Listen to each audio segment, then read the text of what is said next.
that beautiful? Thank you. Thank you so much. We love that. Where did you say that you found that? It's a woman who does meditation music. A woman who does meditation music. Beautiful. Beautiful. We could listen to that all day, couldn't we? Wouldn't get much done, but we could.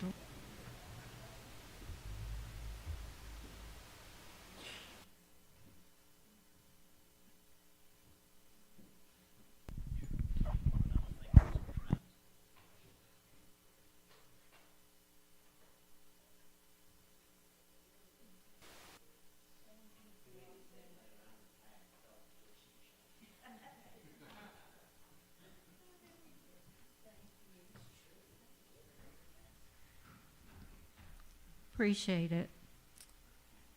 So I chose this week the topic, when the water clears.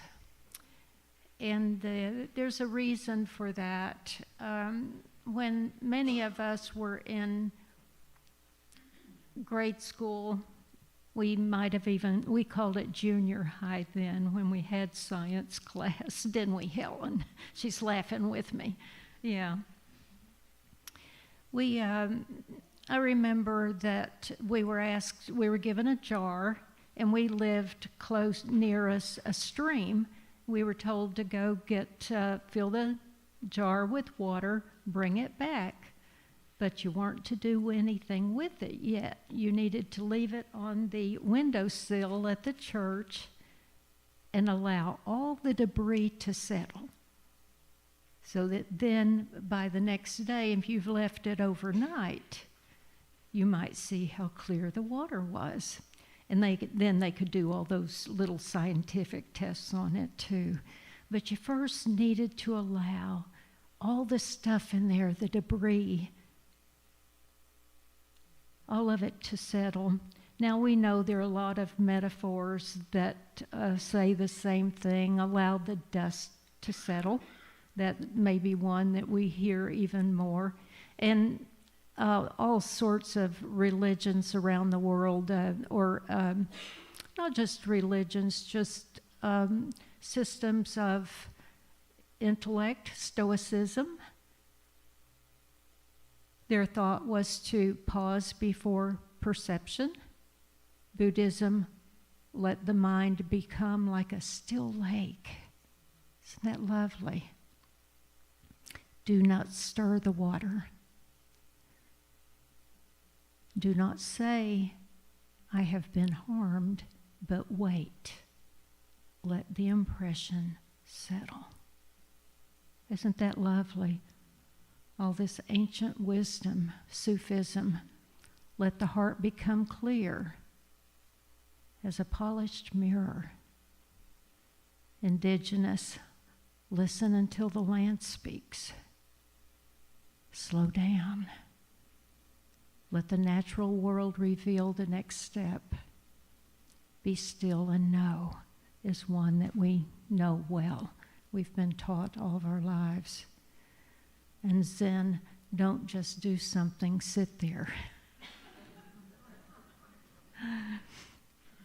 Zen flips our Western impulse to always be doing something. I know my husband says all the time, I don't even know how many times he says it every single day, I've got to get something done. Don't you, Dan? Yep. Yeah. He's showing the power signal. I guess that's what that is, right? Got to get something done, but that's what we were taught. And it's the time we grew up in. Got to get something done.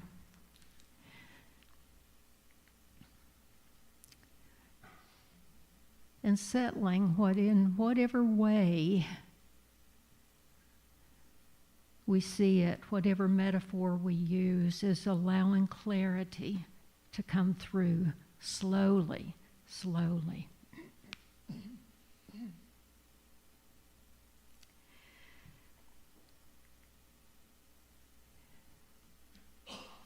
Anybody familiar with any of this?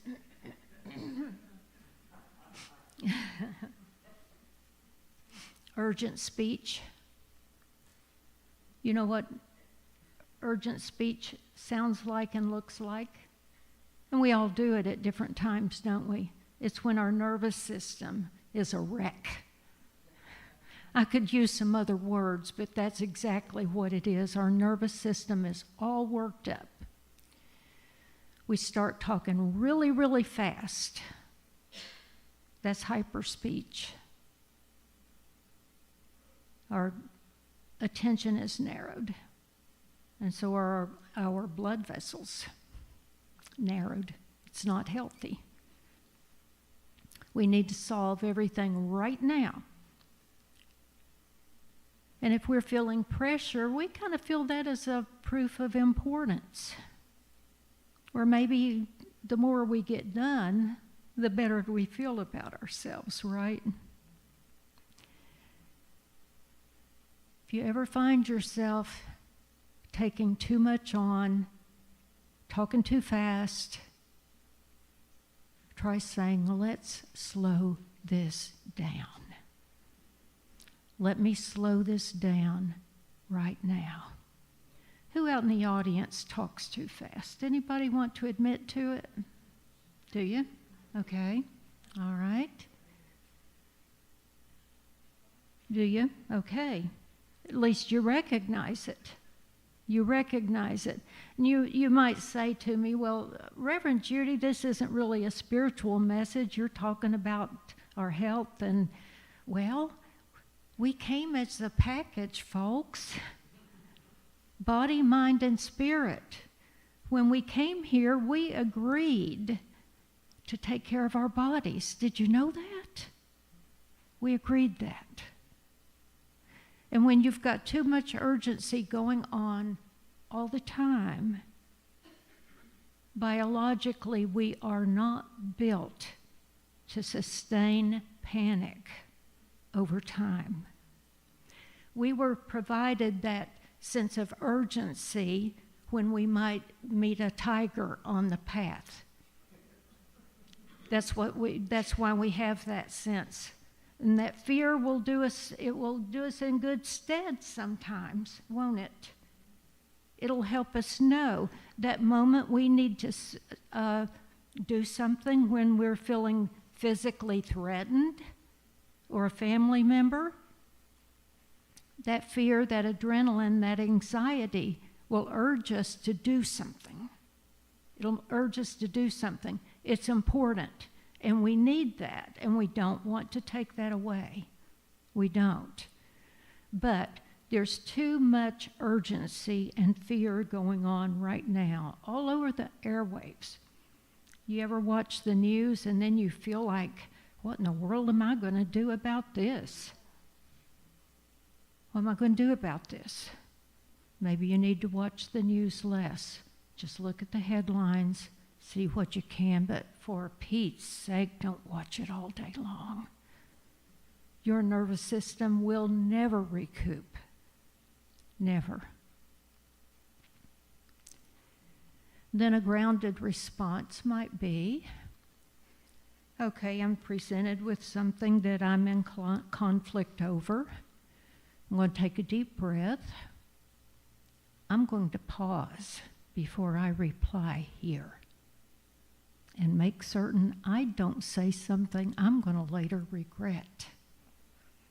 I'm going to pause because I don't want to ruin a friendship here. And here's a trick, and I want you to remember this.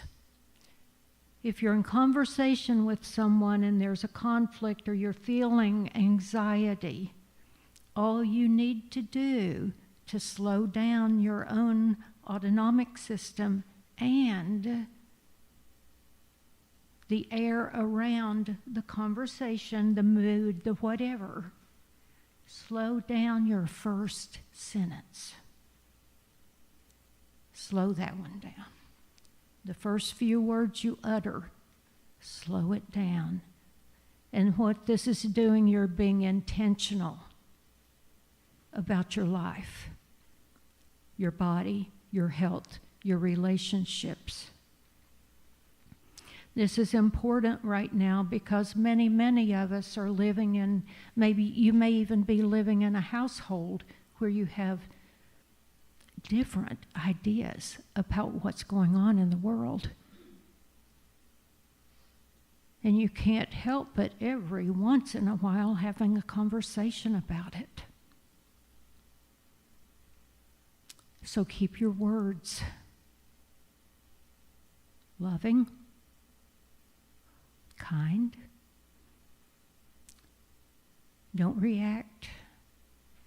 Have clear priorities. Slow down. Your next sentence.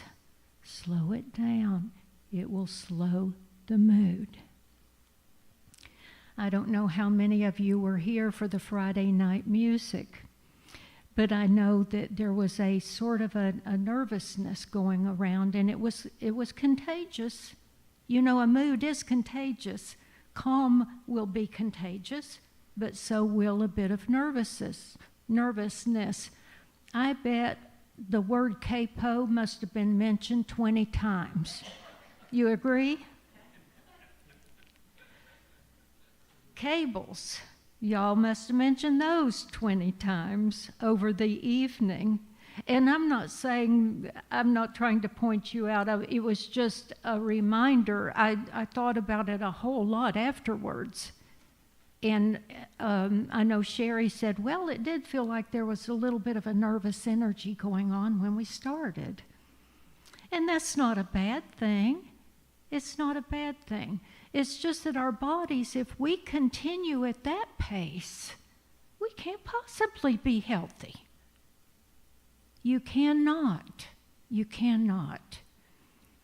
There's the parasympathetic and the sympathetic nervous system, the autonomic nervous system in the body, but I'm not going to act like an expert here. We have experts out here in the congregation. I just know enough about it to calm my body down when I feel my heart racing, because I know of the damage it can be doing in the body. So when you find yourself in a situation where you've gotten upset, you're worried, you think you need to heal everything in the world right now on your own, and it's your responsibility, put your hand over your heart. That will immediately connect you to God. Putting your hand over your heart. Try that right now. Try that. Ah, yes, God, I feel your presence here right now in this room. Not only your calming presence, but I feel the love that's just flowing out in waves of light and love and energy. I feel the love here this morning. And it's making a tremendous difference in my life. And instead of sending out waves of misunderstanding, confusion, anger, angst, worry, I'm going to transmute that right here, right now, in my own heart. And I'm going to send out waves of love and light.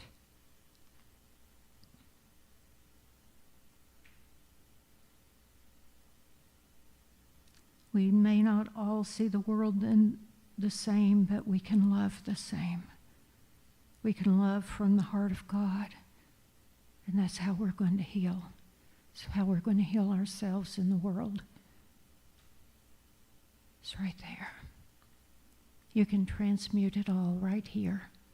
Whatever's in the outer world that you've allowed into your inner world. Peace, be still.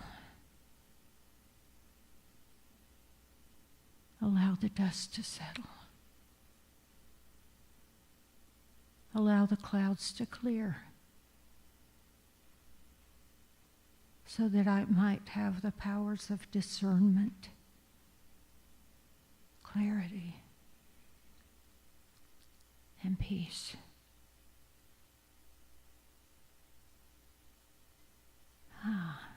Now doesn't that feel good?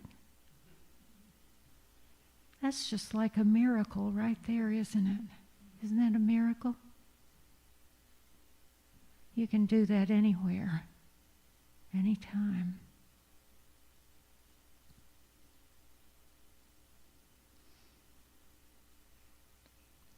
So slow down. Slow your heartbeat, the vascular system. A lot of the heart problems out there in the world have been caused by anxiety. An anxiety that you can do away with. You can minimize it. You can heal.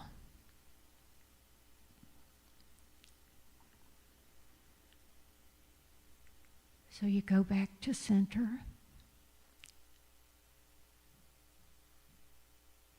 Some of the practical ways that you might use to center yourself and get more done in the world is to choose what's most important. What is my priority today? And for me, my priority today is, with the time I have been gifted here, is to give you as many tips as I can, and maybe it'll just be one that will make a practical difference in your life this week.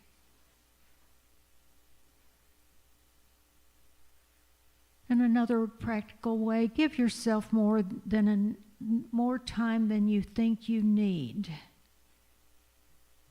to do what you need to do.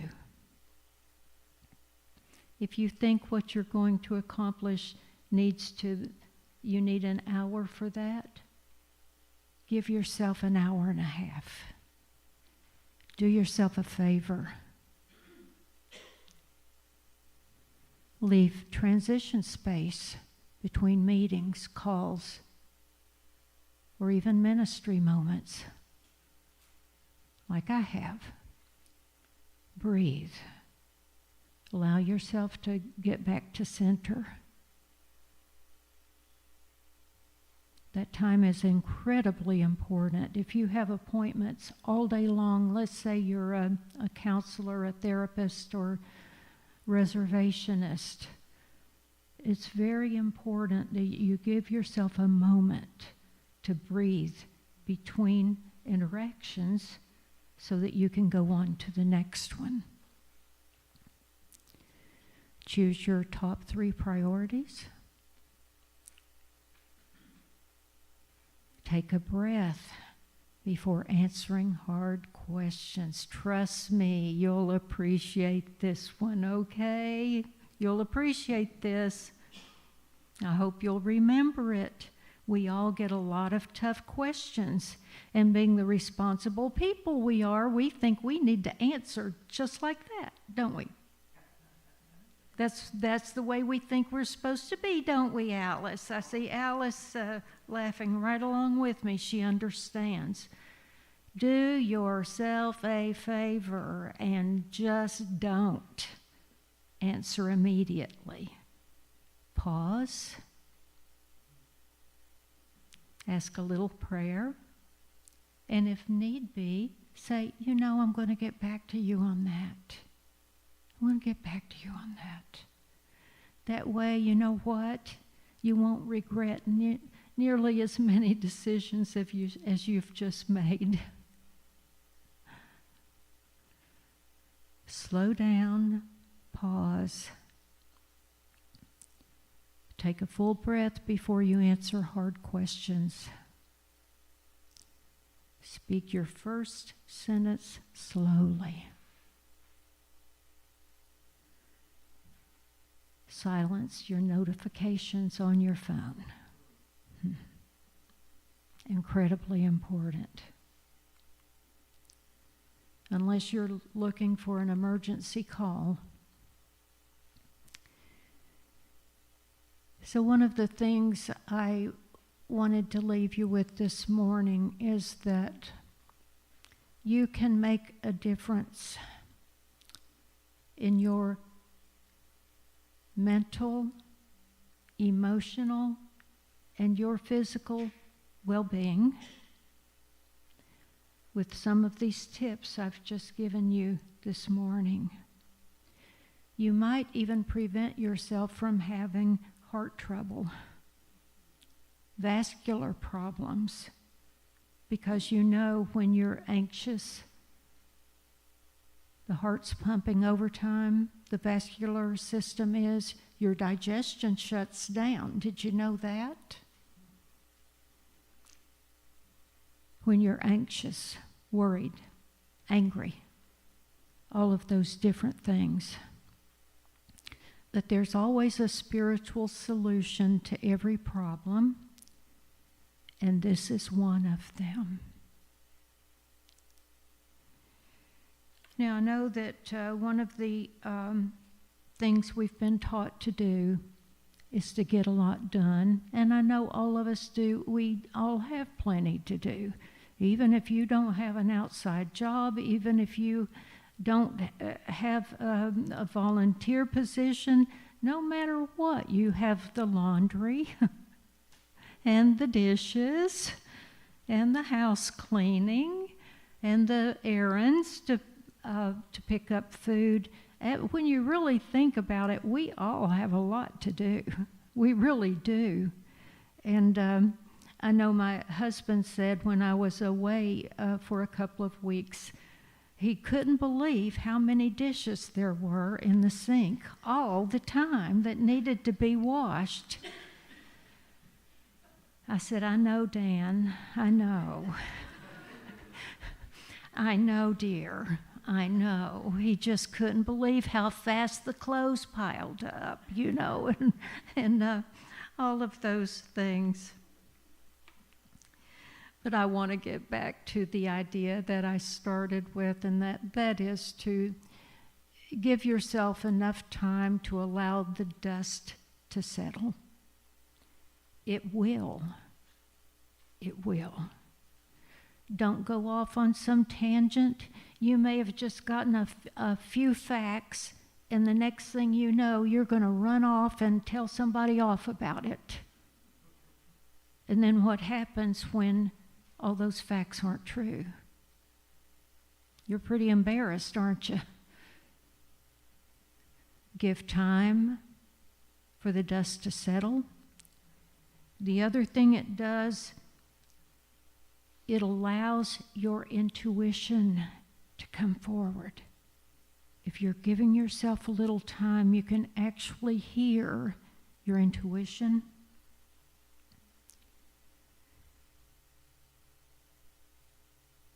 You won't make nearly as many reactions that you might later regret. Let the dust settle. Let the dust settle. Let all the facts come out.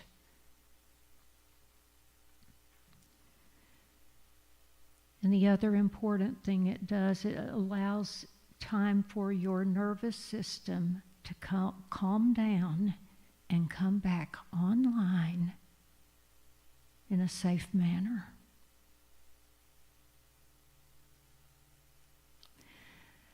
Now, I hope I've said one thing today that's helpful.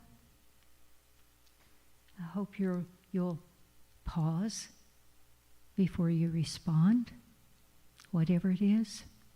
Take your first sentence, slow it down, slow it down.